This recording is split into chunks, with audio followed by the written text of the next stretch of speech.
Coming up next, ladies and gentlemen, here on NCWA, assignment number 1, D'Lo Brown meets Raoul Duke for a qualifying spot in the 8-man championship tournament to decide the first ever NCWA World Championship. This is very exciting, ladies and gentlemen, because we haven't seen D'Lo Brown compete in wrestling in a long, long time, and even though his stint in the WWF wasn't all that great, he should be pretty good in the TNA ring. Oh, absolutely. I mean, D'Lo Brown is one awesome athlete, and now we got Raoul Duke, another great athlete, and as a matter of fact, Raoul Duke and Dr. Gonzo, known as Fear and Loathing in Las Vegas, they've actually captured the NCWA Tornado Tag Team titles at one point. Am I right? You're absolutely right, Rick. At one point, about 20 odd years ago, Dr. Gonzo and Raoul Duke, they actually won the tag team titles. As a matter of fact, fun fact, Raoul Duke was known as Hunter S. Thompson in the beginning, though. Way back when the N64 was a thing, there was no GameCube, there was no Wii. FPW was run on this platform, and Raoul Duke was not Raoul Duke, it was Hunter S. Thompson. But Hunter S. Thompson is the name of the author. Am I correct? Or they're writing a book about Hunter S. Thompson. I think that's what it was. I'm not 100% sure. They'll have to do my homework, but very interesting fact, Rick. I'm not quite sure. I think they were trying to write a book about Hunter S. Thompson, but Raoul and Dr. Gonzo were on a massive tour. And that movie, ladies and gentlemen, is very bizarre for those who have never heard of it. It's just as bizarre as the Big Lebowski. Not the Big Balboski, but the Big Lebowski. Oh yes, that's with Jeff Bridges and John Goodman. Absolutely, 100%. But right now, ladies and gentlemen, we hope you're actually enjoying assignment 1 right now. And this is an amazing opportunity, an amazing moment to really shed light into the fantasy pro wrestling world, if you want to call it that. And we still have 2 more amazing matches. We have, of course, our main event is Tom Severt versus Taz. But we also have LeVar Winslow going up against Butterbean. If you haven't, and if you remember Butterbean, way back in the day, he's here, fans. That's the Eric Eck. Can't pronounce his last name, or you say it, or whatever. Who the hell was Butterbean, man? Butterbean is, he's a boxer. And I believe he's also has done some mixed martial arts as well, but, yeah, Butterbean is kind of like Kimbo Slice, you know? Who the hell is Kimbo Slice? Oh, is Kimbo Slice that, African-American UFC fighter? I do believe he did make it to UFC, but I think he only made it to Ultimate Fighter. And unfortunately, he passed away very early in life. By definition of passing away early in life, what do you mean by that? Well, I mean, like if life expectancy is supposed to be, let's say, 100 years, well, he didn't make it to 50. So, that's pretty young. If he died at 40, for example, that's very young. And that's me in 5 years. Well, that's a very scary thought to think about. You know, that's exactly what, I'm asking your question, Rick. I mean, dying pretty young in life, that's exactly what it is. We're all hoping to live to be 100 years old, but sometimes things just don't pass the way they are, and when you die young, you say, well, you didn't live a long life. Well, that's true, Ringer. A man of wisdom, ladies and gentlemen. Stuart Ringer, the owner, the boss of No Mercy.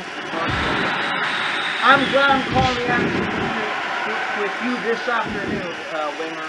You are a treat, and you're a man of knowledge. But what Raoul doesn't seem to know is how to perform high-flying maneuvers. I don't think Raoul is really a cruiserweight. He's not a man of like, you know, technical wrestling. He has a Hawaiian shirt on. He still has his hat on, and he's wearing glasses. Oh, look at that! Nice shoulder tackle on D'Lo Brown. D'Lo Brown not looking very good right now, and I think Raoul just missed that leg drop by a pixel. Or a polygon. 5 minutes into the contest, ladies and gentlemen, D'Lo Brown is getting into the blue-green area. That's not looking good. Especially if D'Lo wants to make it in that tournament.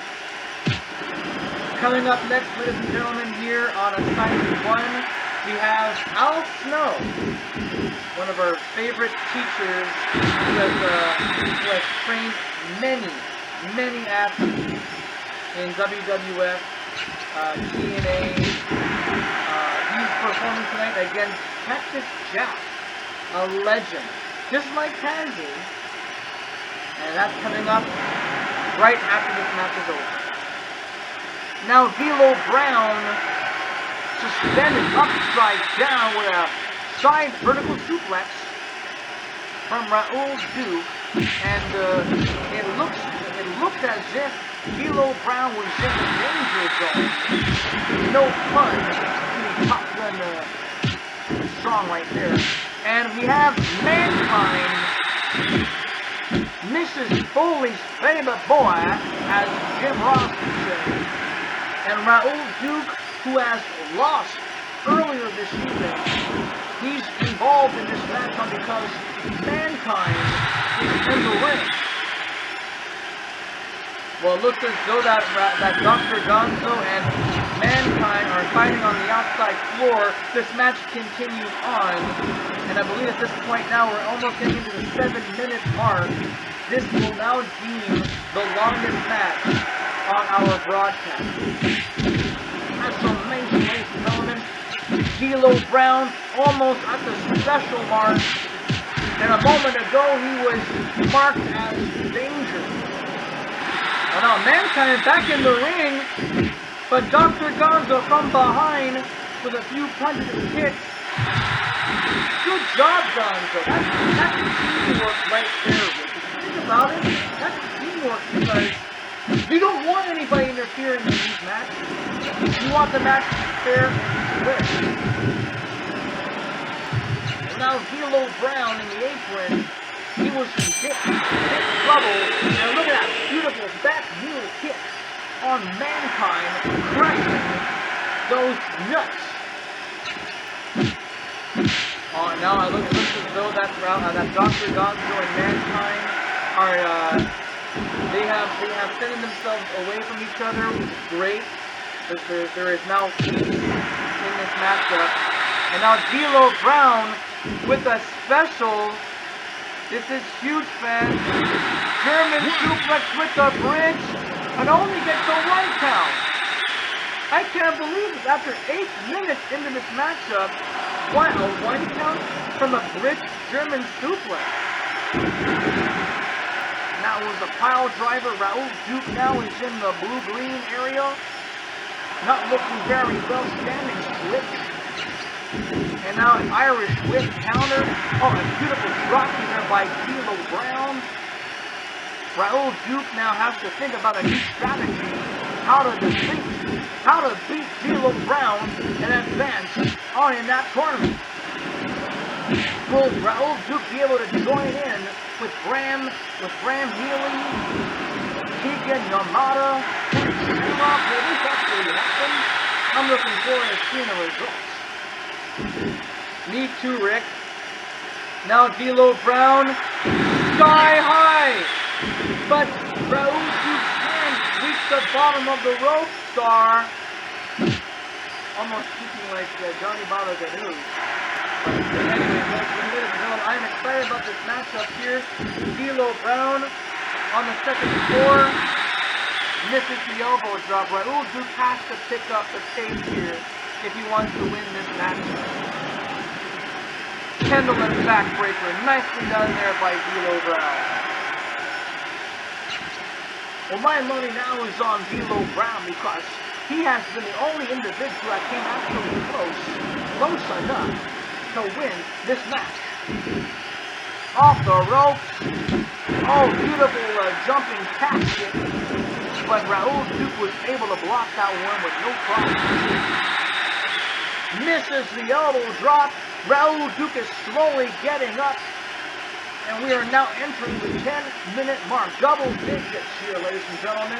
The longest match so far here on assignment 1. Back elbow there by D'Lo Brown. Hooks the leg, but once again, another rope break scenario. The ropes, honestly, they can be your best friend or your worst enemy. But it still plays a huge factor in this matchup here. D'Lo Brown with a special from the top rope, a low down. D'Lo going for a second consecutive low down. That is a frog splash. Hooks the leg in the center of the ring. Three. That was a big D'Lo Brown. The turn of defeating Raoul Duke. Beautiful. Look at that. Beautiful frog splash. He calls it the low down. And he's gonna hook up the leg. And that's pretty much it right there. We're gonna see one more replay. There it is. There's the low down. Frog splash. Raoul Duke's body is convulsing right there. I can't believe D'Lo Brown actually won this match. Impressive victory from D'Lo Brown. Watch one more time for 5 more seconds. A frog splash. And he calls it the low down. Calls the low down. That's exactly it. Frog splash. Beautifully done. D'Lo Brown defeats Raoul Duke by pinfall within 10 minutes, 43 seconds. And up next, ladies and gentlemen, here on NCWA assignment number 1, we've got Al Snow, a veteran, possibly even a legend at this point in the business, against Cactus Jack, a man they are not strangers to each other. We also have LeVar Winslow versus Butterbean, that is still to come. And of course, our main event feature of the night, Tom Sever versus Taz.